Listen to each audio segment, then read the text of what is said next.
Hello and welcome to online एडा for study one student for learning. दोस्तों स्वागत है आप सभी का ऑनलाइन एडा फॉर स्टडी यूट्यूब चैनल पे। इस वीडियो में हम बात कर रहे हैं कई बड़ी और लेटेस्ट अपडेट के बारे में जो कि संबंधित है 69,000 शिक्षक भर्ती को लेकर। साथ ही साथ अगर बात की जाए उत्तर प्रदेश में नई प्राथमिक शिक्षक भर्ती के विज्ञापन को लेकर, सुपर टीईटी के बारे में, चेयरमैन से लेकर महानिदेशक, इसके अलावा और भी तमाम जानकारियों के बारे में डिटेल में हम बात करेंगे। चैनल को सब्सक्राइब करके बेल आइकन को दबा लें और वीडियो को लाइक कर दें, जिससे कि आपको रियल ऑथेंटिक जानकारी ऑनलाइन एडा फॉर स्टडी यूट्यूब चैनल के माध्यम से मिलती रहे।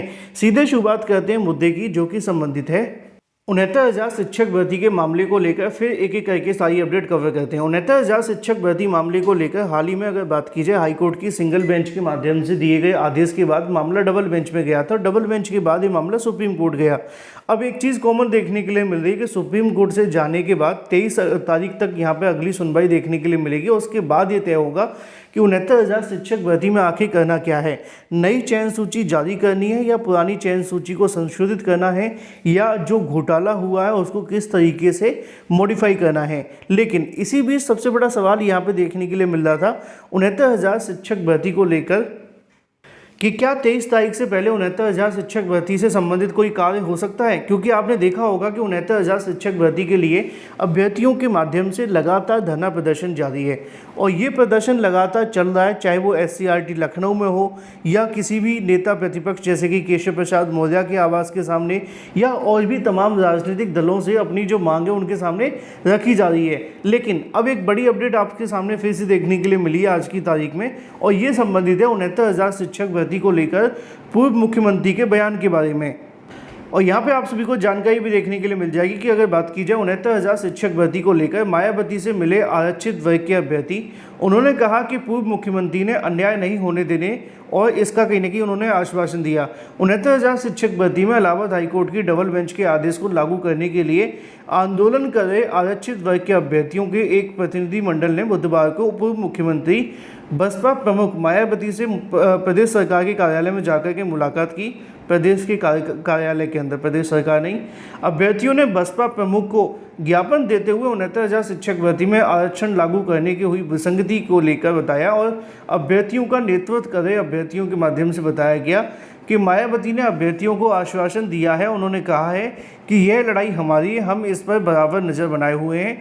किसी भी दशा में आरक्षित वर्ग के अभ्यर्थियों की साथ अन्याय नहीं होने दिया जाएगा। उन्होंने कहा कि ये सरकार नाकामी के मामले को लेकर सुप्रीम कोर्ट गई है और सरकार चाहती तो न्याय अब तक मिल गया होता, किंतु सरकार की नाकामी, लापरवाही, आज आरक्षित वर्ग के अभ्यर्थी परेशान हैं।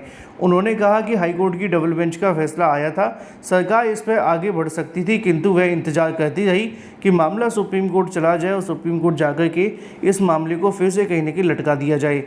अब सवाल ये देखने के लिए मिल रहा है कि 69,000 शिक्षक भर्ती मामले को लेकर जो यहाँ पे कहने की बसपा सुप्रीमो के माध्यम से बयान दिया गया है कि वो उनका कहना है कि अभ्यर्थियों के साथ अन्याय नहीं होगा। देखो, न्याय अन्याय वाली बातें तो बाद में तय होंगी। मुद्दे की बात यह है कि यहाँ पे इस मामले को लेकर जब 69,000 शिक्षक भर्ती में आरक्षण का मामला जब से खड़ा हुआ है तब से, है ना, अब जाकर के जब डबल बेंच का आदेश आया तो सभी राजनीतिक दलों के माध्यम से थोड़ी बहुत हलचल दिखा दी गई है, जबकि इनके साथ कोई ज़मीनी स्तर पे नहीं आता है। आपने देखा होगा कि अगर ये लोग एक दिन के लिए भी किसी अगर धरना प्रदर्शन में इनके सम्मिलित हो जाए तो मामला कहाँ से कहाँ जा सकता है और ये पूरा हो सकता है। मैं ये नहीं कह रहा कि किसी को धरने प्रदर्शन के लिए आगे बढ़ाने के लिए, बट मुद्दे की बात यह है कि अगर समर्थन करना है तो एक बार आकर के इनके धरना प्रदर्शन बैठ जाएँ, ज़्यादा नहीं, एक दिन के लिए। कोई भी एक नेता, बड़े नेता जैसे कि अखिलेश यादव हों या ये हों, अनुप्रिया पटेल, चलो उनको तो ज़्यादा फर्क पड़ता नहीं है ना, वो बस बोलती हैं, उनके बोलने से फ़र्क पड़ सकता है, लेकिन इतना नहीं फ़र्क पड़ेगा जितना विपक्ष के आने से फ़र्क पड़ेगा, है ना।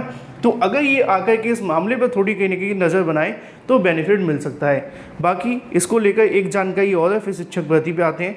लिखा हुआ है कि आरओ पद के लिए OBC की कट ऑफ अनारक्षित वर्ग से अधिक।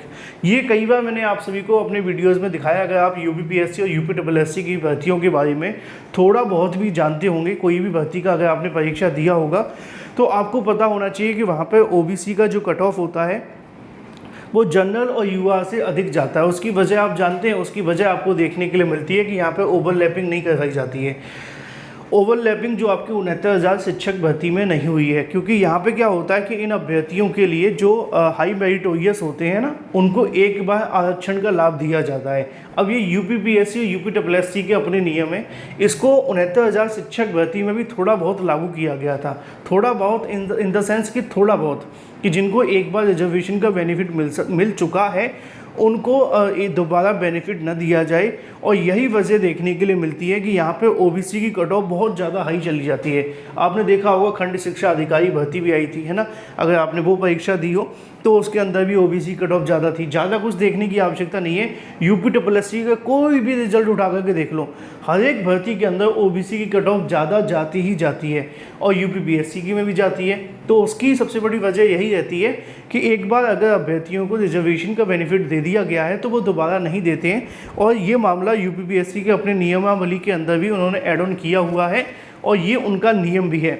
तो इसको लेकर अभी तक मामला कोर्ट कभी गया नहीं है, लेकिन अगर जाए तो तय होगा कि कितना सही है और कितना नहीं। तो ये तो हो जाता है आपके ओबीसी की कट ऑफ के बारे में कि आजकल सभी भर्तियों में ऐसा हो रहा है, और ये पढ़ के बताने की आपको आवश्यकता नहीं है, मेन चीज़ मैंने आपको बता दी है। उत्तर प्रदेश के अंदर नई प्राथमिक शिक्षक भर्ती को लेकर डीएलएड अभ्यर्थी लगातार 7वें दिन बुधवार को सिविल लाइंस पत्थर गिरजाघर में धरना प्रदर्शन जारी रखा।